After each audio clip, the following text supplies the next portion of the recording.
The McKittrick Hotel in New York is one of the main characters of this outstanding, most thrilling and darkest experience you will ever be a part of. So join me in this exclusive interview as I talk to some of the cast members, the creatives and the producers behind the magic of Sleep No More. Sleep No More is a kind of performance that would be nothing without its talent. Joining me today is Bruder, who plays Macbeth. Welcome, Nick. Thank you. It's so great to have you here. Tell me, how was the audition process for something of this caliber? So there was about sort of 2 days where it was, the first was kind of just a basic dance movement audition. And then the second day was much more workshop oriented. What it came down to is, who was making choices and committing to it with the least amount of direction. The most amorphic thing in the show is the audience, so you never exactly know what you're going to come up against. There's a lot of room for improvisation, it seems at times, in the show. How true is that?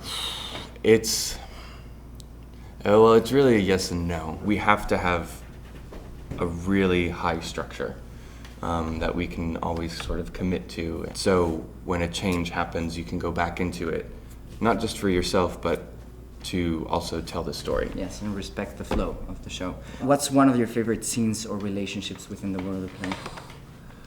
Maybe with Lady Macbeth. Oh man, that girl. I love the banquet.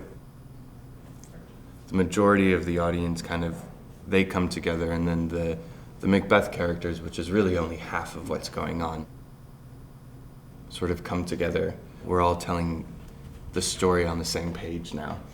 Without revealing any mystery though, there's some highly coveted one-on-ones during the show. What's the furthest interaction you've had with an audience member?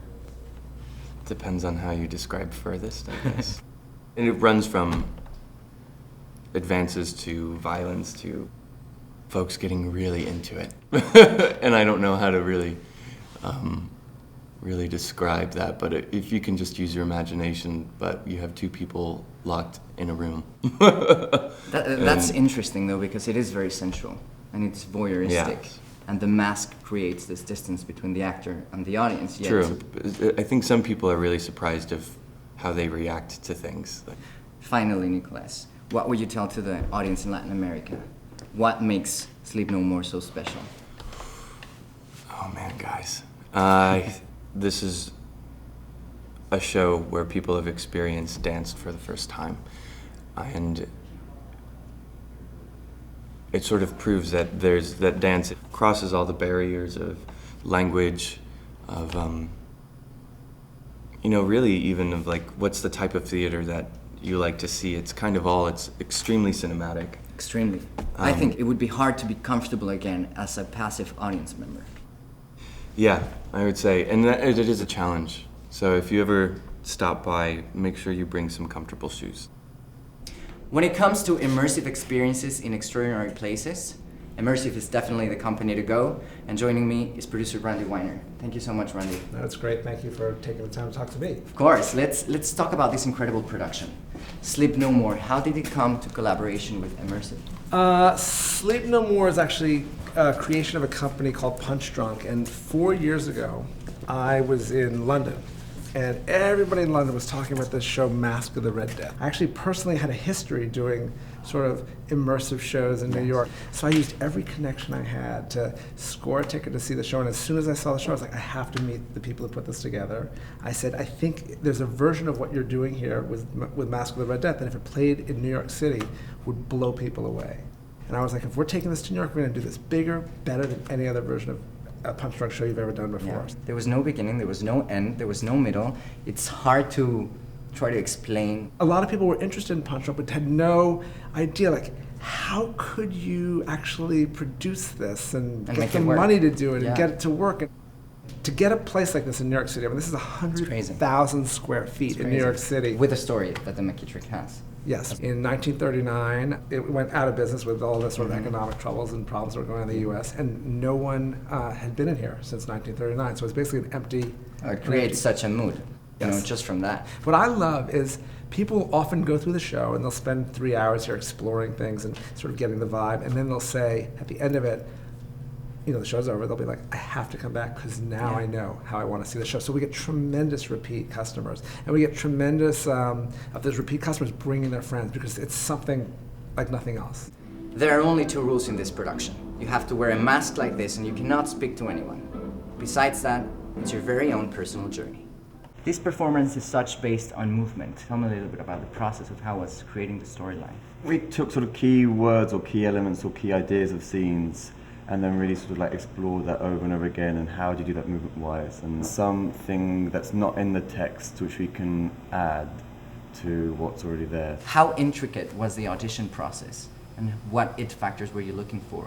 Well, Felix and Maxine, the directors, they always look for people with just amazing presence. They walk into a room and instantly your eyes are on them, and even doing nothing, they're so interesting.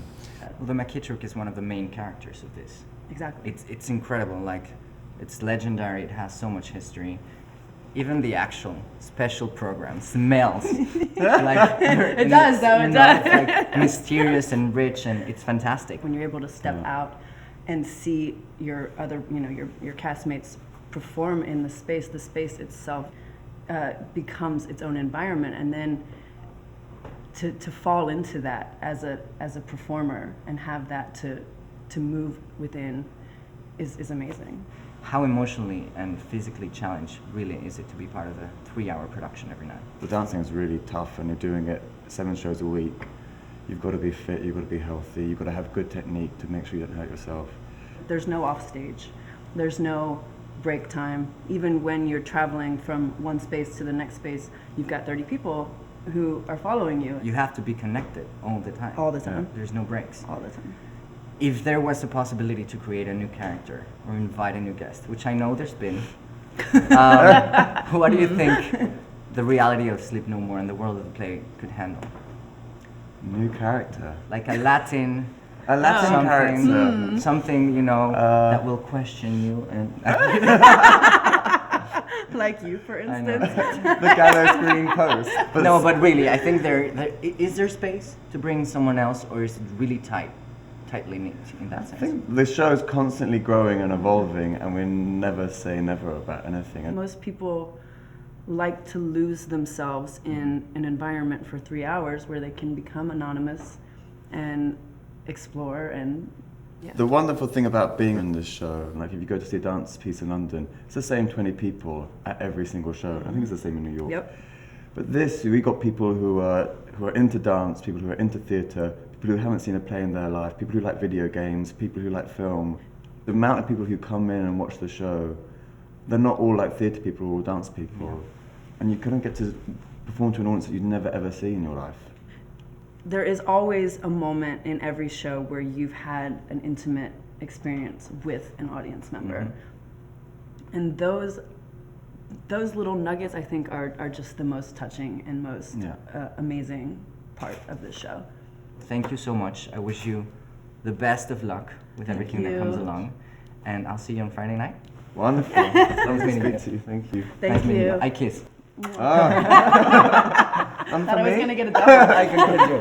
It's very European too.